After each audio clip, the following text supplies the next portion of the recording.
One of my favorite stories is a story of a young child, a young prodigy, who later grew up to be a great tzaddik, and even as a child, obviously had capabilities and sensitivities that adults, his teachers, didn't have.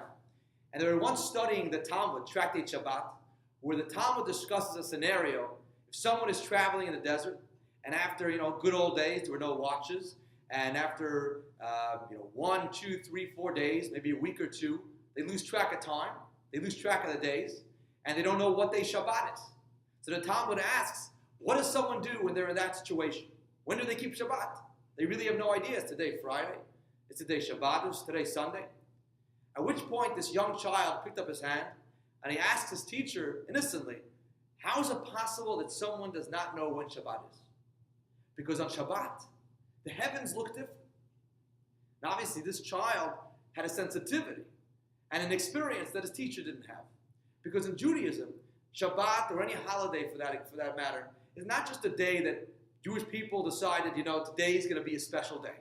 Today is going to be a day of chicken soup and kneblach and gefilte fish and a good nap. But Shabbat is literally a holy time. The time itself is holy. It's a special moment. Holidays, Rosh Hashanah, Yom Kippur, they're holy days. And we're coming now from the month of Tishrei, a holy month, beginning with Rosh Hashanah, and then Yom Kippur, Sukkot, and Sukkot Torah. A whole month of holiness. And that's how Jewish people begin the year. We begin the year with Shabbat, a month of Shabbat, an island in time. It's a month where we focused on prayer, on Torah study. We were living a spiritual existence. And that's how we get ready for the coming year. But now, when that month is over, we're going back into the world, into the mundane. And Parsha Noach, this week's Torah portion, always signifies that step from the holiness of the month of Tishrei, the holidays, going back into the world in the mundane reality. And the Torah portion of Noah actually signifies and has a very powerful message about this transition from the holiness of Tishrei into the mundane world. The Baal Shem Tov explains that there's significance in the story of Noah. Noah faced the Mabul, the great flood, and God tells Noah, in order to safeguard yourself and your family from the flood, God tells him, Bo el teva, come into the ark, into the teva. Baal Shem Tov explains that the waters of the Mabul, of the flood, they actually represent and they signify any type of influence that can overwhelm us, that can drown us. And for people living in the real world, it's all those experiences, it's living in the fast-paced world, it's all those worries.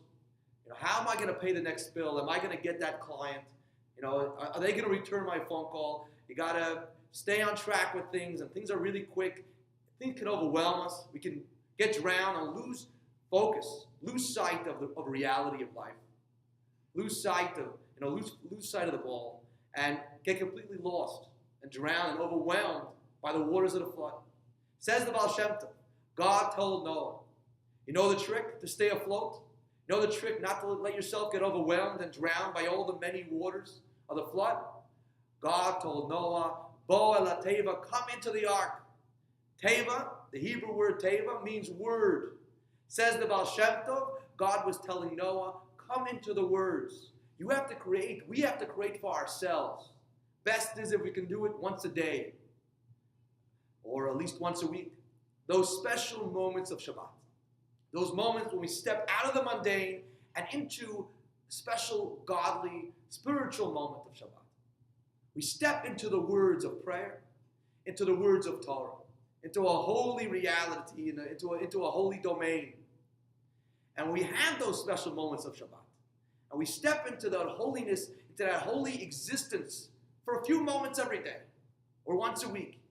That helps us, that throughout the rest of the week, that the waters of the Mabul, of the flood, should not overwhelm us, should not drown us, and despite whatever difficulties and challenges and tensions we may be experiencing, we can always stay focused and not get overwhelmed.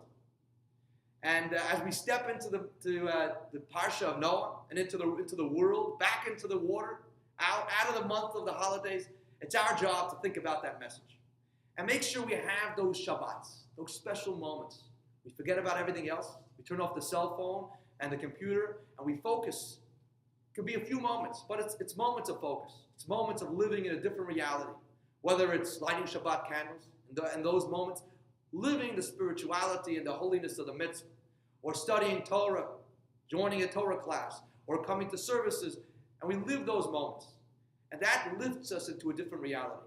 That lifts us into the true reality, so that we have the focus and the attitude we need to go back into the water and not let the water drown us. Shabbat Shalom.